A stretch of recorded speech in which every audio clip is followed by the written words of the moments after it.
Attendees? Let's see. Do we have attendees? Ah, Kai and Sender so far. That's really lazy of Sander, don't you think? He's no, that way he can. He can hear me now, so I can't. I'll have to mute, and then I can talk about him. Where's my iGoogle?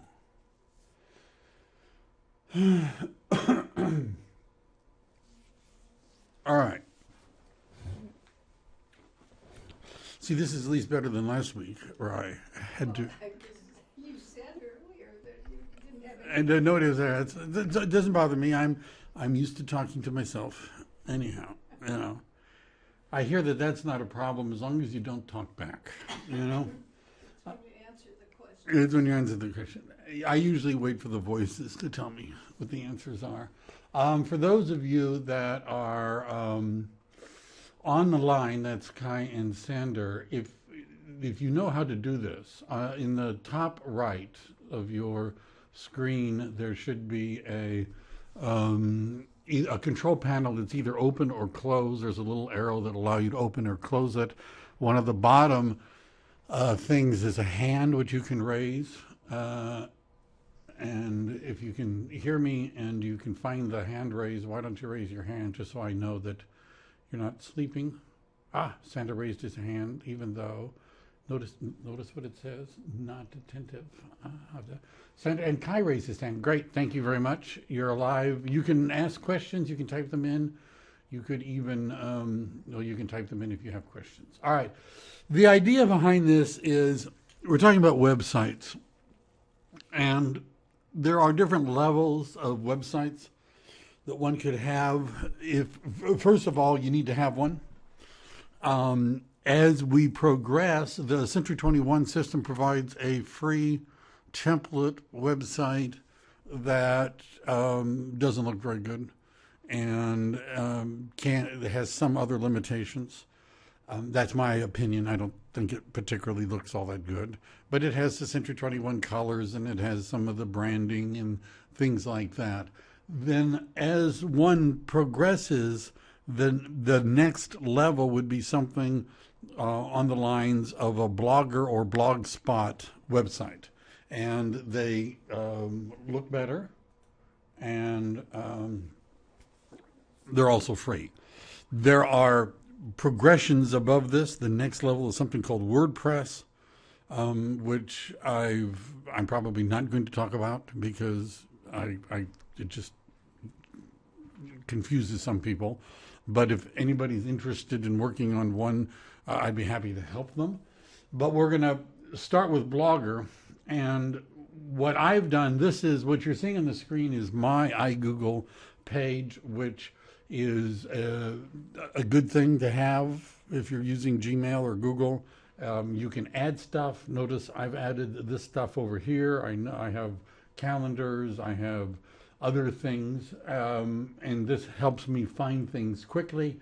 If you don't have this and you've logged into Google, in order to use this, you need a Google account. You do not need to use Gmail. There are a lot of advantages to Gmail, but you do not have to have a Gmail account in order to have a Google account. You can sign up for a Google account without a Gmail account. But the other way to find this is that if you click on more and you go down to even more, and then here's Blogger, right, on the right-hand side. If you click on more and you click on blogs, that's a link to search blogs. So we're going to click on Blogger, and we're going to wait. And then this comes up. I have 30 blogs on Blogger, some of which I use, some of which I don't so much. But what I want to do is just go through, let's say, if you've gotten to this place, the next step is to create a blog. And it's going to ask for the title of our blog. And one of the things that Blogger is going to actually do is give us a URL. So first of all, let's just start with the title. if you're, there's different reasons to have a web page.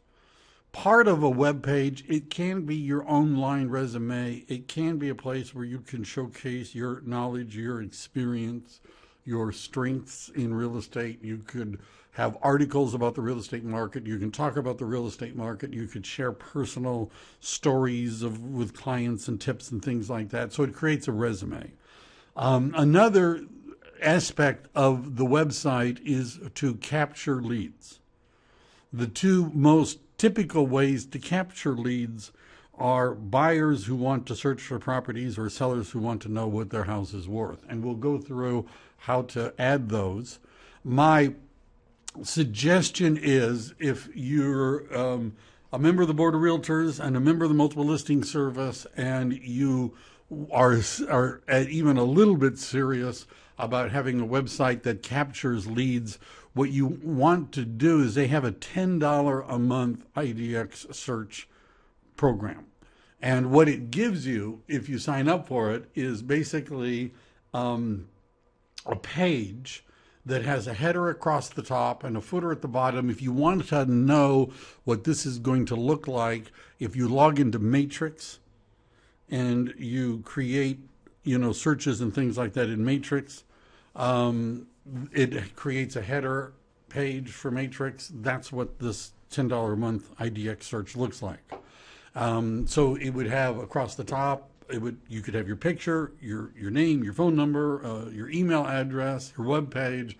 All that stuff can be across the top. And then the search engine, what it looks like is that if you go to MLSlistings.com, the public site where people can set up searches, it looks like that. Right. And that, for example, would allow somebody to search by area, i.e. Blossom Valley.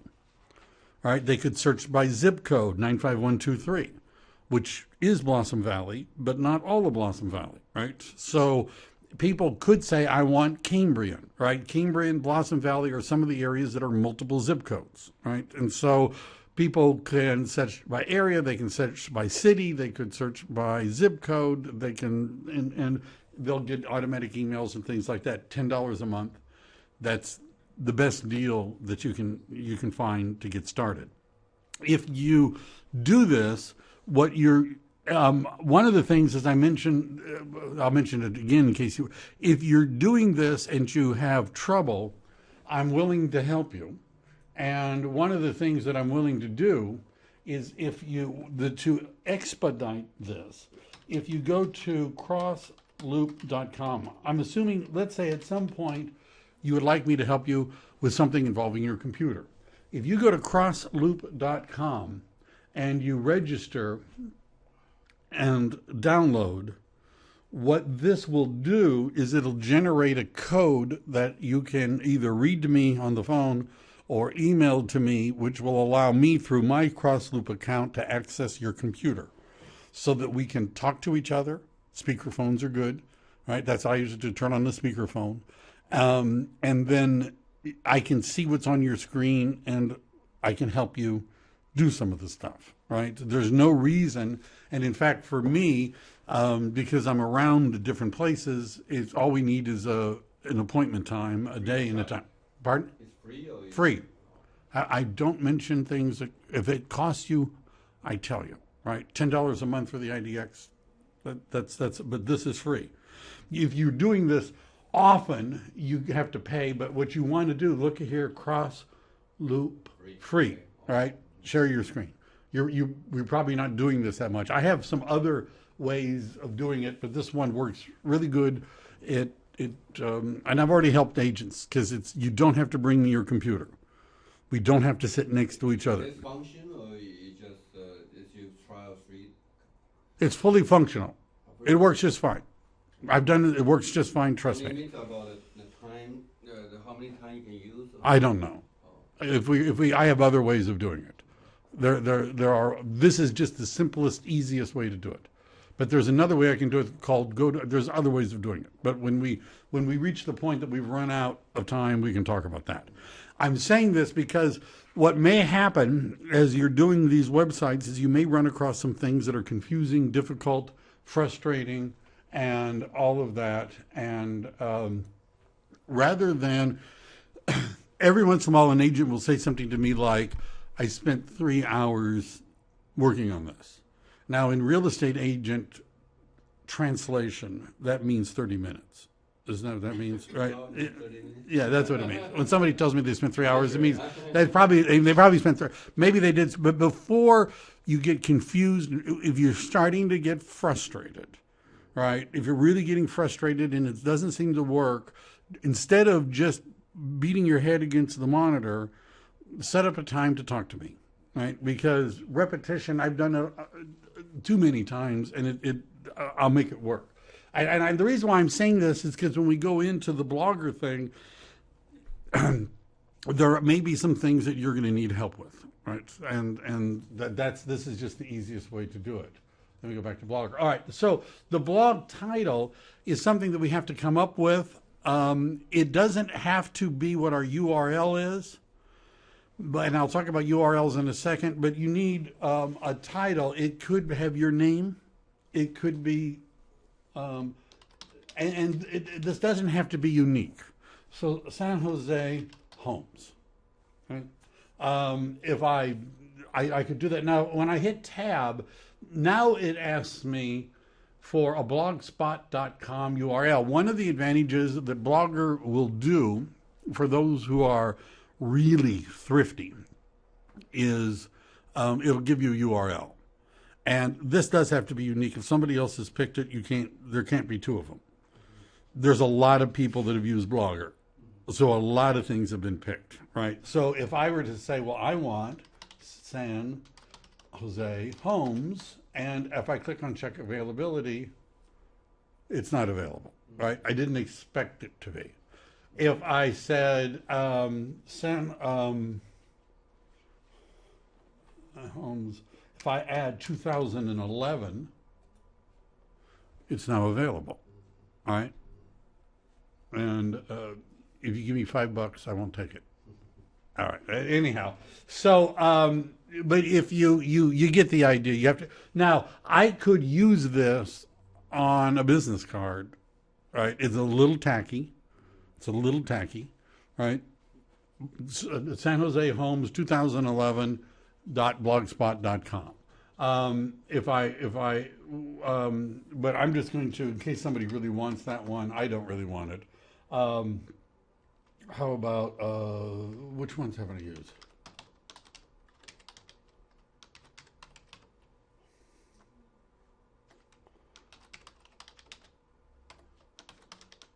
How about this? Selling San Jose. It's available, all right? Selling San Jose. So then I have to, this is sometimes the hardest part.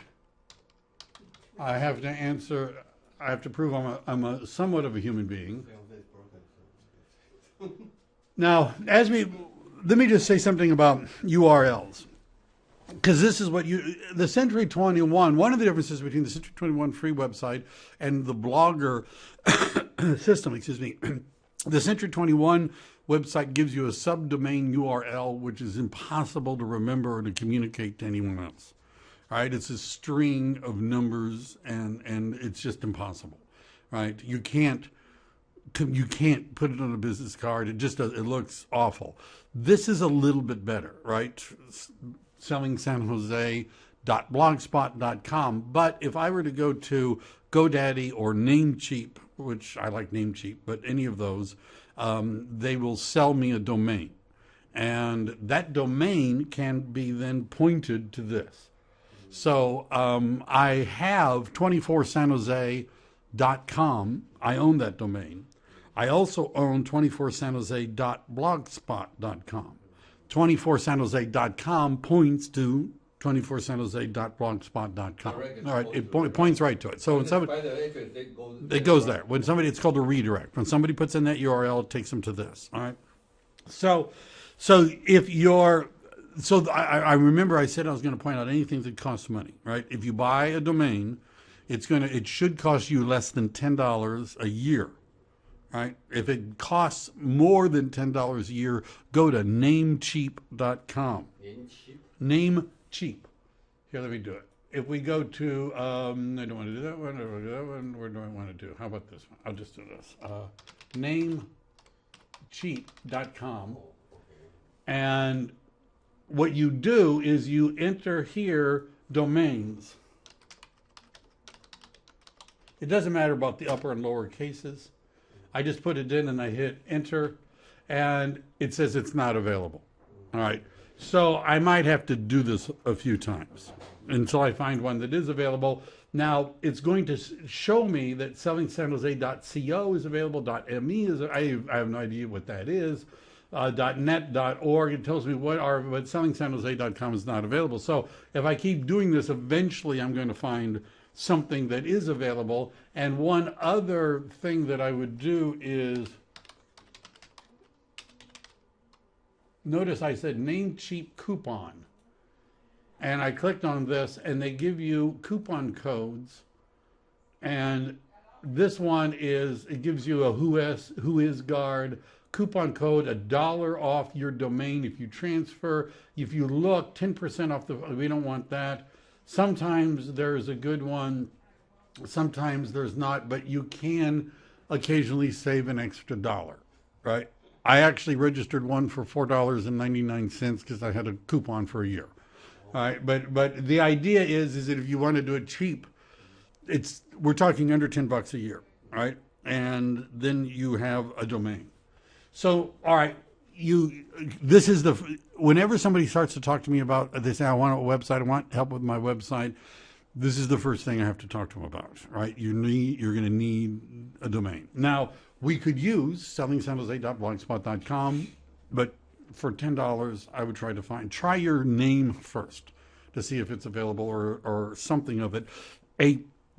Try not to use the word realtor. Right? The National Association of Realtors owns that as a copyright. And they have shut down, they're probably not going to go after you, but they've shut down people using the word realtor. Even though you are one, that doesn't mean you have a right to use it in your names, right? And if you put it, by the way, if you put the word realtor in your URL, they can shut that URL off. Right? If all they have to do is it comes to their attention and they don't like it. Inside your content is okay, right? Inside you are a realtor, but you can't use it in the name of you can't use it in your name, right? There was a guy on Facebook who created a Facebook group called the Realtor Referral Group, and he had 47,000 members, and the NAR shut it down. Right, and they in Facebook originally just cut off his group, and eventually he got them to reestablish it on a modified name, but it took him a month or two to do that. You don't want to mess with the National Association of Realtors, right? So the one thing about your name, try not to use the word realtor, because all you need is one other agent who doesn't like you to send an email to the NAR, and you might have. So now this is what this is going to do. It's going to give us a bunch of templates, and we can change them later. You can modify them. The group of these that I happen to prefer is awesome, right? As a guy named Ed Dale likes to say, there's no extra charge for awesomeness, right? Anyhow. So we're going to pick awesome, just for fun, and we're going to hit continue. Your blog has been created. Wow, do I have any leads yet? Maybe not. Start blogging. All right, now, it's going to, they're optimistically thinking that we have something to say already. So it starts with a post, right? But maybe we don't have anything to say. We're just here in a class trying to figure out how to create a website. So what we probably want to do first is to go to design. And what this is going to do is it shows us our header. And I'm going to just click on this. It gives us a place to write a description.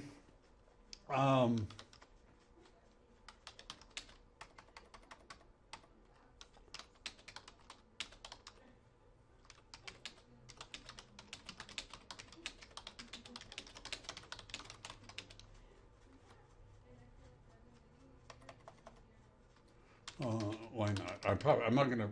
Now, it says here image from your computer, choose file, or from the web.